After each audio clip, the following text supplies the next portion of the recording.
Bienvenue dans cette nouvelle vidéo. On va parler aujourd'hui des pierres et notamment une question qui revient assez régulièrement. Est-ce qu'on peut s'en sentir mal avec une pierre en lithothérapie? Alors vous le savez, les pierres, le but c'est de se sentir bien, c'est de pouvoir travailler sur nos blocages pour pouvoir améliorer les choses. Alors si on se sent mal avec une pierre, c'est complètement contre-productif. On peut pas mettre dans une case en disant telle pierre est mauvaise, telle pierre est bonne, même si on voit certaines informations comme ça dans certains livres de lithothérapie, certains blogs également. Pour moi, ça reste en fait la version et le ressenti d'une seule personne. L'auteur du livre, c'est pas qu'il a tort, c'est qu'en fait ça le concerne en fait que lui. Si je prends mon exemple personnel, l'améthyste, je suis pas super fan de cette pierre. Ayant une connexion médiumnique, je vais plus avoir besoin de pierres d'ancrage comme ici l'obsidienne. Mais ça tient qu'à moi. Donc je suis personne pour pouvoir dire à quelqu'un mais non, l'améthyste c'est pas terrible, parce qu'à l'inverse, quelqu'un qui a plutôt le moral dans les chaussettes, qui a les énergies qui sont vraiment tout en bas, eh bien on va pas venir renforcer avec de l'obsidienne, il va pas se sentir bien et on va justement élever les énergies avec une améthyste. Donc l'idée c'est vraiment le ressenti, toujours le ressenti, voir comment on ressent une pierre déjà à l'achat, c'est très intéressant de pouvoir ressentir la pierre, bien se renseigner sur ses propriétés, sur ses vertus, voir si ça nous correspond. Et puis, il y a vraiment l'intuition. Même si vous achetez via le site internet, il y a quand même pas mal d'éléments qui font dire cette pierre me correspond ou non. Il y a aussi des petites techniques où on peut adoucir. Par exemple, pour l'obsidienne noire, qui est vraiment considérée comme une pierre très forte, d'ailleurs c'est le cas, qui aide à sortir des chocs, des traumatismes. Elle peut donner force et courage pour sortir d'un deuil, d'une situation compliquée. Mais pour certaines personnes qui ont pu avoir un début de vie assez trash, assez compliqué, qui ont eu des maltraitances, voire plus, eh bien l'obsidienne, ça les confronte en fait au problème et en fait c'est trop fort pour ces personnes-là. On va ici adoucir avec une pierre rose, par exemple du quartz rose.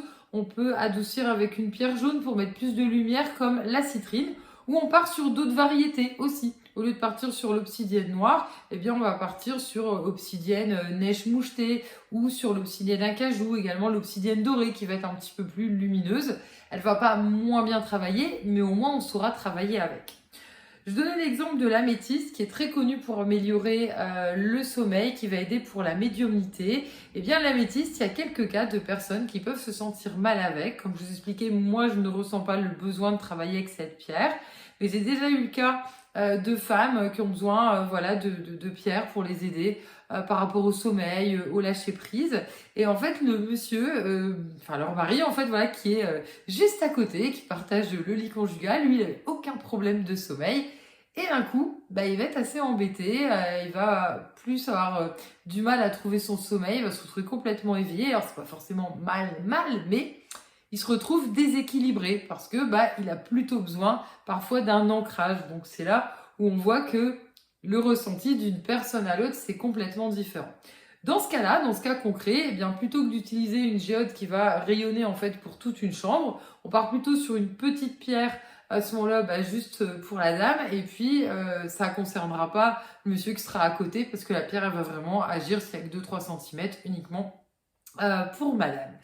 Et je donne l'exemple également de l'œil du tigre. Alors, il y a plein d'exemples qu'on peut donner, encore une fois, fiez-vous à votre ressenti.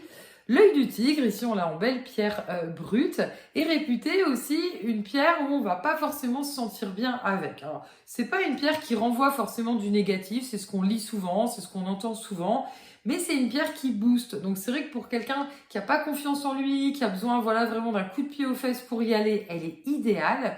Mais si on a un tempérament où on est déjà sur 200 volts, moi, c'est un petit peu mon tempérament, toujours plein d'idées, toujours plein d'énergie. Eh bien, l'œil du tigre, on fait pas bon ménage parce qu'en fait, elle me fatigue, elle me rajoute de l'énergie. Après, je vais me sentir énervée. Donc, elle n'est pas du tout faite pour moi. J'ai plus besoin de pierres qui vont plutôt poser les choses comme de l'hématite qui va donner de l'énergie, mais on est plus patient, on est plus à l'écoute de soi. Donc, encore une fois, et toujours le ressenti, faites-vous confiance, voilà. Si vous sentez qu'il y a des pierres, c'est un petit peu plus compliqué. Comme j'expliquais, on les adoucit en rajoutant une pierre rose, une pierre jaune, comme j'expliquais notamment pour l'obsidienne. Et puis, faites des pauses.